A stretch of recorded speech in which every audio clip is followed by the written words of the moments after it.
बिस्मिल्लाहिर्रहमानिर्रहीम। नाज़रीन अस्सलाम वालेकुम। नाज़रीन आज हमारे साथ मौजूद हैं हाफ़िज़ इमरान साहब और ग्राउंड पर ये पूरी ग्रिप रखते हैं।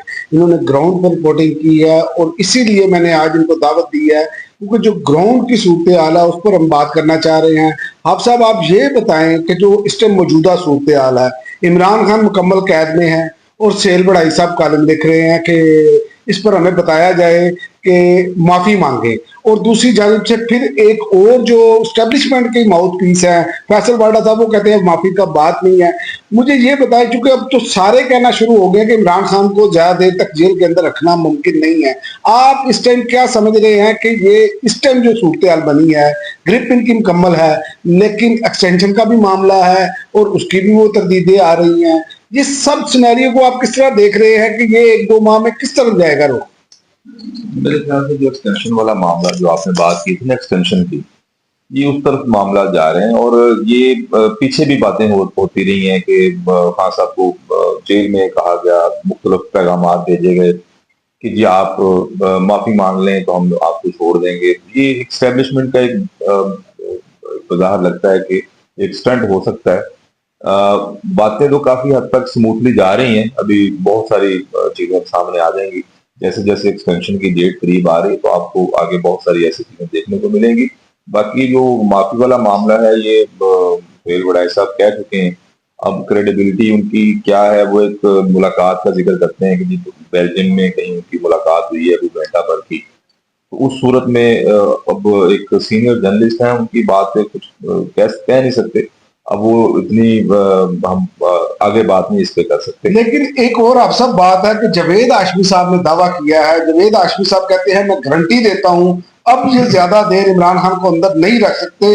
अब ये चंद दिनों या चंद हफ्तों की बात है और ये इमरान खान से खुद माफी मांगेंगे। आखिर मैं आपको ये बता दूं कि जावेद हाशमी साहब ग्रास रूट लेवल से सियासतदान बने हैं और उन्होंने बड़ी तकालीफ भी इसमें उनकी शामिल हैं। उन्होंने कैदे काटी, सब कुछ किया, लेकिन वो भी इमरान खान के गर्विदा बन गए और आज उन्होंने डैला जेल के बाहर इज़हार यकजहती के लिए फिर दोबारा गए और उन्होंने कहा मैं सिर्फ सलाम पेश करने आया हूं कि इमरान खान से मेरी मुलाकात तो नहीं इन्होंने होने देनी। तो वो इस लेवल पर बात कर रहे हैं। क्या आप समझते हैं कि ये मामला अब इमरान खान को रिहा करना पड़ेगा? क्योंकि एक और मैं सवाल ऐड कर दूं कि चीफ जस्टिस साहब ने भी मोहलत मांगी क्योंकि कल तो समात हो जानी है। तो ये एक बहुत पहले मैंने वीडियो भी इस पे की है, एक व्लॉग। तो बात यह है कि अब चीफ जस्टिस पाकिस्तान जो है वो वकला से मोहलत मांग रहे हैं। क्या इखलाकी इनका जवाब जो है या इखलाकी जुर्रत जो है इनकी चूंकि जानिबदार होने की वजह से खत्म हो चुकी है, क्या ये वजह है? और दूसरा इमरान खान का बताएं क्योंकि जावेद हाशमी साहब का की बात को हम ऐसे नहीं जाया कर सकते क्योंकि उन्होंने सारा जो सिलसिला है ना वो सारा देखा हुआ अपनी आंखों के साथ।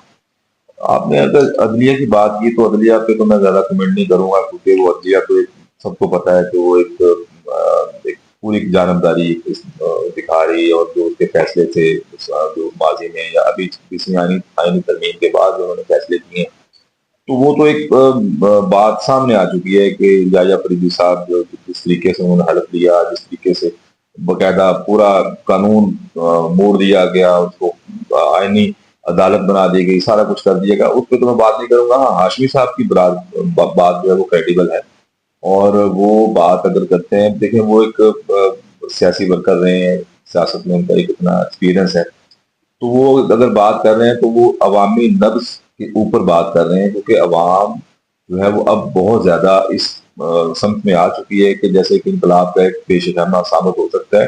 जिस सतह पे महंगाई है, जिस सतह पे बेरोजगारी है, गवर्नमेंट ने दिया कुछ नहीं है अवाम को, नौजवान पिस रहा है, बहुत सारा नौजवान बाहर जा चुका है। इस सारे सिनेरियो में एक मोमेंटम बन रहा है। बांग्लादेश में भी इसी तरह की सूरत हाल थी, वहां पे भी बहुत ज्यादा जब करप्शन, लाकानूनियत सारा कुछ बढ़ गया तो फिर शेख हसीना वाजिद को भागना पड़ा। सो ये हुक्मरानों को चाहिए कि इतना जुल्म ना करें।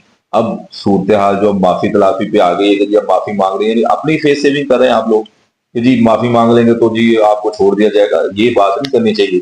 अगर आप में आपकी ग्रिप इतनी है ना, इतनी मजबूत है, तो आप माफी का क्यों कह रहे हैं कि हमसे माफी मांगे? वो इमरान खान का है ना, अगर वो स्टिल बैठा हुआ है अपने एक स्टांस पे बैठा हुआ है तो उसको बैठा रहने दें।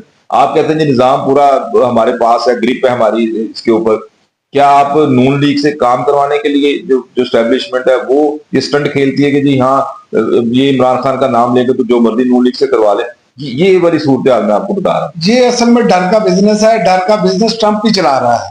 तो ये तो मुझे ऐसे लग रहा है जी। जैसे आलमी सतह पे एक डर का बिजनेस इमरान खान, चूंकि इतनी कदावर शख्सियत इन्होंने बना दी है जिसमें इनका अपना किरदार भी बहुत ज्यादा है और इमरान खान ने उसे अहसन तरीके से निभाया भी है। लेकिन आखिर में मैं आपसे एक और सवाल करूंगा, क्योंकि ये पाकिस्तान से मुंसलिक सवाल है कि अमरीकी सदर ज़ेलेंस्की ने जो है ना ज़ेलेंस्की को यूक्रेन का 20% छोटा नक्शा जो है ना वो थमा दिया है। यानी कि 20% जिस पर कब्जा कर लिया है ना, उसका 20% हिस्सा तो जो है वो रूस लेने जा रहा है। तो ये पाकिस्तान के साथ कनेक्टेड है, क्योंकि पाकिस्तान पर के इस हवाले से इंटरनेशनल लेवल पर ये बहुत सारी खबरें चलती हैं कि पाकिस्तान का, चूंकि यूक्रेन में पाकिस्तान ने साथ दिया यूक्रेन का, तो ये इंटरनेशनल सिनेरियो में क्या अब ये अगर मामला हल होता है तो क्या अब यूरोप जो इंसानी हकूक से मुंह मोड़े हुए है, अमेरिका जो इस टाइम इंसानी हकूक के वाले से जो जल्दी से भागकर हमारे यहाँ कोई छोटा सा इशू भी बनता था तो आ जाते थे, क्या आप समझते हैं कि ये इशू हल होते साथ ही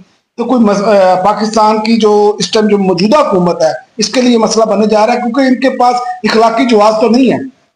देखिए वो यूक्रेन और रशिया का जो मामला है वो बाद में सत्ता पे खत्म होने की तरफ ज्यादा उसका चल रहा है सिस्टम। उसकी वजह ये है कि अब वो जो लास्ट ट्रम्प और पुतिन की मुलाकात हुई है उसमें बहुत सारी चीजें तय पा गई हैं। अब उसका ऐलान नहीं किया गया, वो गलत सी बात है, लेकिन मैं आपको ये बात बता देता हूँ कि ये जो अभी जो सिस्टम चल रहा है आलमी सतह पे ये ताकतवर निजाम चल रहा है, जिसके पास ताकत है उसने वो अपने ले जाना है। बाकी यूक्रेन जो है वो इस वक्त माशी तौर पे बदहाली का शिकार है और बहुत सारे मामला में बहुत पीछे है अभी। तो अभी फिलहाल मेरे ख्याल से उसको चीजें शराइत में मान लेनी चाहिए। जो बचा कुचा इलाका है वो तो खैर वो तो उसको तो समेट ले। बाकी वो अगर आप कहें कि हाँ पाकिस्तान की जो बात है, पाकिस्तान की अपनी गवर्नमेंट की क्रेडिबिलिटी क्या है जो कि फॉर्म 47 पे आकर बैठी हुई है। आलमी सतह पे वैसे इनको कोई पूछ रहा नहीं है। ट्रंप जो है वो देखे ना, जब एक मुल्क के सिटिंग आर्मी चीफ जाके मुलाकात करेंगे तो उस वजीर आजम की क्या हैसियत रहेगी? मुझे बताएं, कोई हैसियत है उसकी? बिल्कुल नहीं है। आलमी सतह पे भी शहबाज शरीफ से मामला वो लोग तय नहीं कर रहे, वो तय कर रहे हैं जो असल हुक्मरान है यहाँ पे, स्टैब्लिशमेंट से वो सारे मामला तय कर रहे हैं। और इनका जो है वो अभी आप यूक्रेन और उसकी बात कर रहे हैं, तो हुकूमत पाकिस्तान का ये शुरू से मौकफ रहा है कि हम तवाजन पे बैठे हुए हैं। हम लोग ना अमेरिका की तरफ ज्यादा झुकाव है ना हमारा रशिया की तरफ। और क्योंकि पीछे चीन ये पूरा ब्लॉक है, ये पूरा एक सिस्टम है, यहाँ पे इस खत्ते को आपको समझना पड़ेगा। हम बहुत ज्यादा झुकाव उधर नहीं कर सकते और ना ही हम यूक्रेन और रशिया की जंग में हम बराह रास्त, आपने देखा कि हमारा एक बड़ा मौकफ रहा है दफ्तर खारजा का कि हम अमन चाहते हैं और ये बाहमी जो तनाज़ात हैं वो उस तरीके से हल होने चाहिए जहाँ पे एक बातचीत डायलॉग का एक पूरा एक सिस्टम। लेकिन आप साहब यूक्रेन और रूस का अमन तो पाकिस्तान की मौजूदा हुकूमत को तो ले डूबेगा ना। उसकी वजह ये है कि इन्होंने जो इंसानी हकूक की और जिस तरह के कवानीन ये तो यूरोप कबूल ही नहीं करता, तो जैसे ही उनकी तवज्जो उधर उधर से हटेगी तो क्या मैं पाकिस्तान की रियासत पाकिस्तान की बात नहीं कर रहा, मैं मौजूदा हुकूमत पाकिस्तान की बात कर रहा हूँ, क्या ये सर्वाइव कर सकेंगे? यूरोप को पाबंदियां लगाएगा। यूरोप देखें, मैं आपको जो यहाँ पे इस वक्त मैं आपको ये फिर बता दूं कि चाइना चूंकि आर्मी पावर का एक पैरेलल वो सिस्टम है, वो बिल्कुल एक साइड पे बैठा हुआ है। अब जो चला रहे हैं जब जो सिस्टम को आर्मी सतह पे, जो ट्रंप जो है वो पूरी तरह इस पे टैरिफ लगा उस पे कर वो कर, तो वो इस जंग में जो है ना वो चाहते हैं कि किसी तरीके से ये अमन और डायलॉग का सिस्टम शुरू हो और रूस और यूक्रेन का जो है ना मामला हो। अच्छा, जब आप यूरोप की बात करते हैं ना तो आपको नेटो भी याद रखना चाहिए। नेटो, यूरोप ने बहुत ज्यादा मदद की है यूक्रेन की और अब भी वो इस सिलसिले में, लेकिन जैसे ही ट्रंप ने, आप लास्ट देख लें कि ट्रंप ने मना किया हुआ है और उस सतह की इमदाद नहीं पहुंच रही जिसकी वजह से रूस हावी हो गया और रूस ने पूरे कॉर्डन ऑफ कर लिया है, कब्जा कर लिया है काफी एरियाज के ऊपर उसके। तो अब मेरे ख्याल से जो यूक्रेन के जो प्राइम मिनिस्टर है उनको ये सोचना चाहिए कि मजीद खूनरेजी से या मजीद मामला से हटके वो इस तरह जंग नहीं लड़ सकता, क्योंकि ट्रंप साहब पीछे हट गए। सीधी सी बात है, वो उनके अपने मुफादात हैं, वो मजीद अपनी मैशत को तबाह नहीं करना चाहते। वो डॉलर्स क्यों दें किसी को ऐसी पराई जंग में, वो तो जो बाकी जंगे हैं वो क्रेडिट लेते हैं जी मैं खत्म करा रहा हूँ जंगे, तो मजीद वो इस चीज को ज्यादा देर नहीं रखेंगे। और पाकिस्तान का जो मामला है वो तो वैसे ही इसको किसी खाते में डालते ही नहीं, उस उनकी तो बात आखिर में मैं सिर्फ ये आपसे बता दूं कि आप इमरान खान का जो मामला है, जो यहाँ पर जब तक आप देखें सियासी इस्तेहकाम नहीं ना आएगा, मियां नवाज शरीफ साहब इतने पॉपुलर नहीं थे, लेकिन सियासी इस्तेहकाम के लिए उनको बाहर भिजवाया गया, पाकिस्तान की स्टैब्लिशमेंट जोर आवर होकर उन्होंने अंदर खाते जो भी काम किया। तो यहाँ पर तो इमरान खान एक पॉपुलर लीडर है, बल्कि पाकिस्तान की तारीख में कोई सियासतदान इतना पॉपुलर नहीं हुआ जितना इमरान खान हो चुके हैं।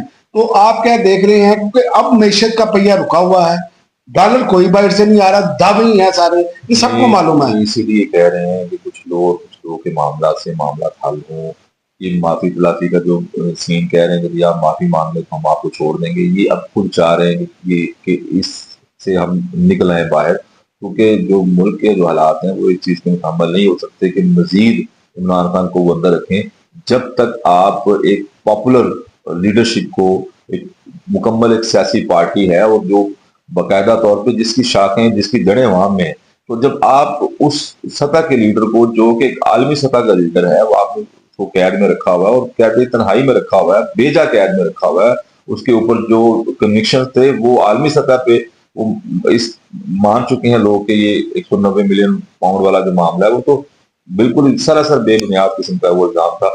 तो अब उसको मजीद कैद में रखना इनके अपने भी मुफाद में नहीं है, आप किसी तरीके से किसी बहाने से तो निकालना है, तो ये अब ये वाला बहाना इस्तेमाल करना नहीं माफी मांग रहे, तो ये जल्दी प्रोसेस मुकम्मल होगा, इंशाल्लाह वो बाहर आएगा, एक लीडर है वो वाम में उसकी जड़ें हैं, तो इंशाल्लाह ताला वो जल्दी आ जाएगा, इसको छोड़ना पड़ेगा। यानी बहुत शुक्रिया आप साहब, आपने ये बताया कि ये सारे हालात को देखते हुए इसका एक ही बिलबाब है कि इमरान खान को छोड़ना पड़ेगा और ये फिर मुल्क आगे बढ़ेगा, क्योंकि बड़ी तादाद जो है वो अवाम की इमरान खान को माइनस करके मुल्क में सियासी इस्तेहकाम नहीं लाया जा सकता। आतिफ साहब ये बात आप जहन में रखें और ये बात लिख लें। बहुत शुक्रिया आप साहब, बहुत शुक्रिया।